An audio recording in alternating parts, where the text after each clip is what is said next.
নমস্কার বন্ধুরা, আশা করি ভালোই আছেন। টিউশন পড়ানো শেষ, বাড়ি যাব। তো ভাবলাম আমাদের এই শঙ্কর মঠের এইখানে একটু যাই।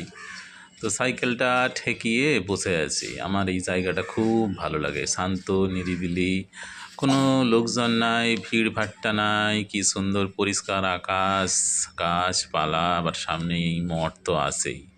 তো সেই লগে আমার এই জায়গাটা খুবই পছন্দের, মনে যেন শান্তি পাই।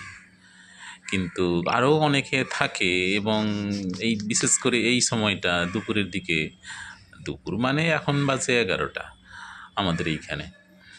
তো এত সুন্দর লাগে এই পরিবেশটা, তোমারে বলে বোঝাইতে পারবো না। এইখানে বসিয়া মানে সুখ দুঃখের কথা কইতে কত ভালো লাগে, শুধু বসে থাকলেই মনটা জুড়ায় যায়। কিন্তু কথা হচ্ছে এই পরিবেশটা সন্ধ্যের সময় পাওয়া যায় না। সন্ধ্যের সময় এই জায়গাটা বাপ রে বাপ, যেন বিয়ে বাড়ি লাগিছে। কত লোক, কত মাইয়া, সব সিগারেট মুখে ঠে, করো কত কিছু খাই ঠে, এবং ক্যাল ভ্যাল করে ঠে। উফ,